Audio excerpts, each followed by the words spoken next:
여보세요? 여보세요? 네, 안녕하세요. 아, 네, 안녕하세요. 네, 시청자님 오늘 어떤 부동산 함께 이야기 좀 나눠볼까요? 아, 네, 저는 신도림동 대림 1, 2차에 지금 전세를 거주하고 있거든요. 네. 근데 지금 만기가 이제 올해가 돼 가고 있고 내 집 마련을 해야 되는데 네.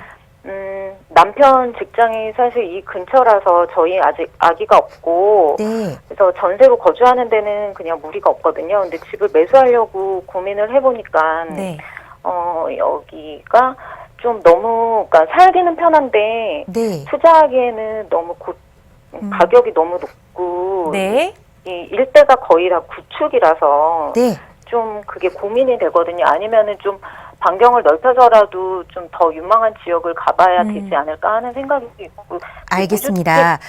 네. 예, 무주택자라서 이제 네. 내 집 마련을 해야 되는데 청약 같은 것도 시도를 계속 해볼 생각이거든요. 네. 근데 이제 그거에 매달리다가 이제 시점을 놓칠까봐 알겠습니다. 어떤 전략을 네. 짜야 할지. 네, 지금 신혼부부 상태신 거고 전세 거주를 하고 계시는데 살고 계시는 아파트를 매수할까 아니면 계속 좀 청약을 시도할까 좀 전반적으로 한번 살펴봐야겠네요. 대표님의 도움 받아볼게요. 인사 먼저 나눠보세요. 네, 안녕하세요. 네, 안녕하세요. 네. 네. 시청자분이 갖고 계시는 고민 해결은 몇 가지를 좀 나눠서 제가 설명을 해야 될 것 같아요. 제가 조금 전에 서두에 제가 인사를 드리면서 부동산 경기 흐름에 대해서 간략하게 설명을 드렸거든요. 네. 들으셨나요? 네네. 예. 자, 방송 보고 계시죠? 네. 네. 부동산 가격 흐름은 이렇게 가는 게 아니고요. 네. 반드시 이런 흐름을 가지고 가요. 네. 이 꼭지점 시점으로 딱 보면은 꼭지점 직전부터 직후까지 이 간격은 거의 그 가격이 유지가 돼요. 그 가격이. 눈에 보이게끔 딱딱 이렇게 떨어지질 않는다는 거고 올라가는 것도 딱딱 이렇게 올라간다는 게 아니에요. 그러면은 07년도, 08년도, 09년도, 010년도 보면은 이 가격대가 거기서 큰 차등 없이 약간의 변동 차등이면 비슷하게 유지가 된다는 거예요. 네. 이해 가시죠? 네. 그럼 이 바닥권역에서도 마찬가지죠. 바닥권역에서도 딱 왔다가 전부 다 이렇게 올라가는 게 아니고 1, 2년 또는 2, 3년간은 이렇게 바닥을 다지면서 그 다음에 올라가는 거거든요.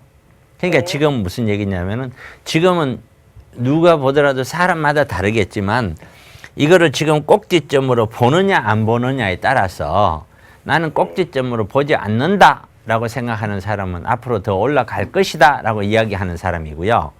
네. 꼭지점으로 본다라고 하는 사람은 앞으로 조정이 될 것이다라고 보는 거거든요. 네. 그러면은 제 같은 경우에서는 저는 무조건 꼭지점으로 본다는 거예요. 사실상 꼭지점이 2018년이 아니라 17년도 말이나 18년도 초에 왔었어야 되는데 제 생각보다 더 많이 올라갔다는 거예요.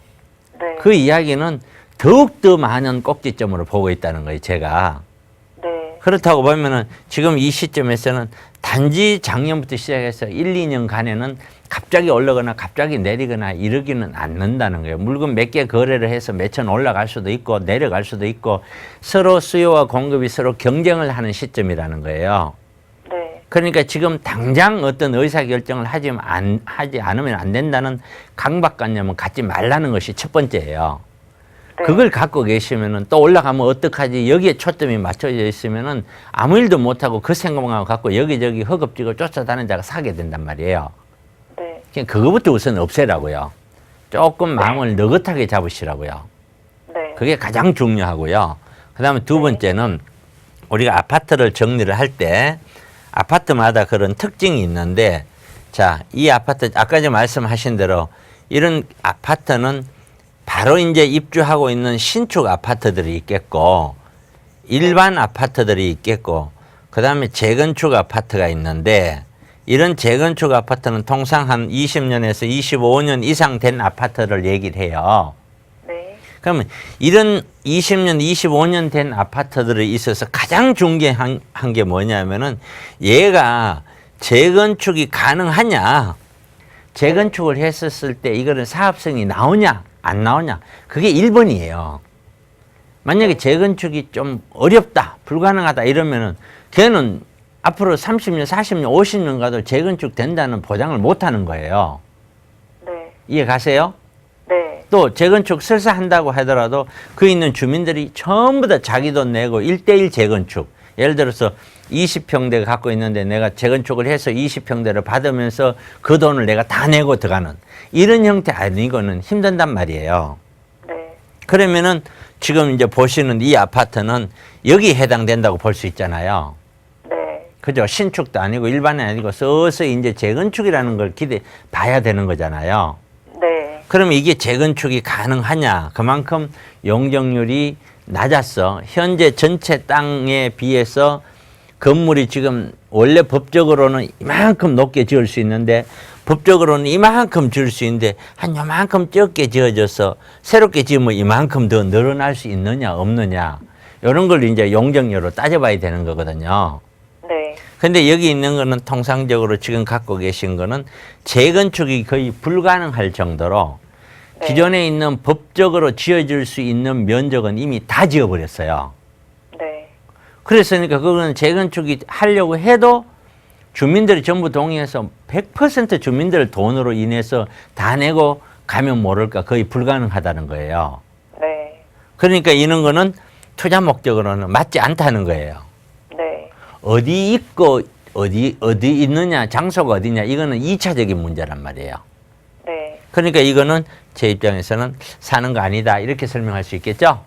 네. 예, 그래서 지금 뭐 청약도 하시니 여러 가지 말씀을 하셨는데 가장 중요한 거는 지금은 막 서두를 때 서두르는 거는 2, 3년 전에 서둘렀었어야 되고요.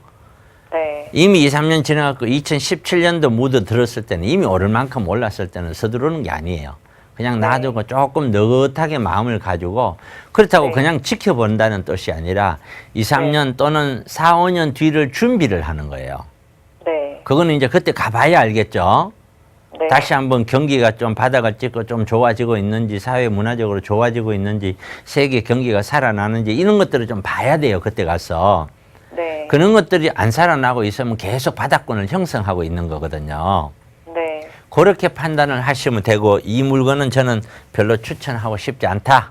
이렇게 네. 설명드리면 돼요. 이해되셨죠?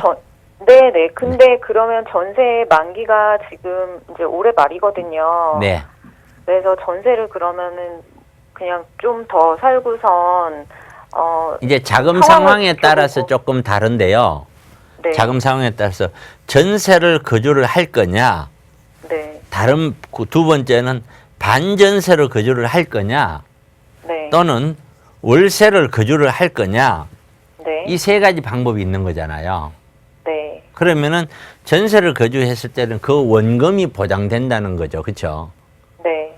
그다음에 반전세를 했을 때는 일부 보전이 되는데 이제 일부 내가 투자할 수 있다는 거고요.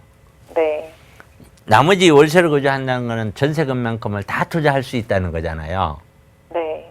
그러면은 이제 생각해야 되겠죠. 이 월세 비용만큼이 나가더라도 내가 소위 말해서 투자할 수 있는 자금 총알이라고 표현한다면 이건 뭐 속어지만 딱 준비 금액을 준비하고 있으면서 대기를 하는 게 맞느냐 아니면 네. 그 돈으로 아파트 아닌 다른 거라도 좀 투자를 해가면서 가는 게 맞느냐 이거는 순전히 어느 게 맞다가 아니고 어떤 형태로 운영을 할 수 있는 그 사람의 능력에 따라 다르다는 거예요. 네. 제 같으면은 저는 월세로 거주를 하고 다 투자하는 쪽을 저는 권해요. 네. 왜냐하면 저는 그렇게 하면은 예를 들어서 현재 전세가 얼마 사시죠? 지금 3억 4천이요.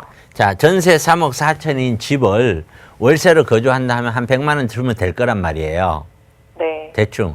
그러면 100만 원을 가는 대신에 돈 3억이라는 돈을 내가 활용할 수 있잖아요. 네. 그러면 3억을 활용해서 한 달에 100만 원이 아니라 200만 원 이상씩 만들어낸다면은 그게 더 좋잖아요. 네. 결국에 저는 그 정도 만들 수 있다는 거예요.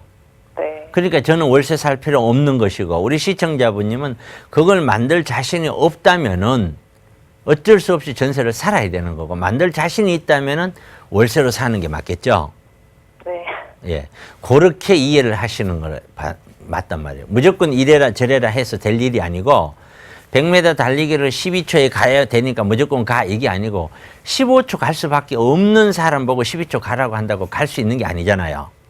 네. 그러면 15초 있는 사람이 12초 안에 주파를 하려면은 3초를 단축시키려면은 부단히 연습량이 늘어나고 노력을 해서 시행착오를 거쳐서 그래서 가봐야 가능한 거잖아요. 그런데 아무것도 안 하고 있는 사람이 너는 12초 가는 게 더 좋아. 그렇게 가. 이러면 못 갈 거 아니에요. 이해 가시죠? 네. 네. 그래서 곰곰이 생각을 하시고 본인의 능력을 먼저 판단을 하시고요. 본인이 능력상 그걸 운영할 수 있는 자신이 없거나 또는 다른 어떤 하여튼 본인의 주변 여건이든 본인 스스로가 할 수가 없다면은 전세로 가는 게 맞죠. 자, 그렇게 제 의견 드릴게요. 네. 네, 알겠습니다. 고맙습니다. 네, 네. 감사합니다. 네.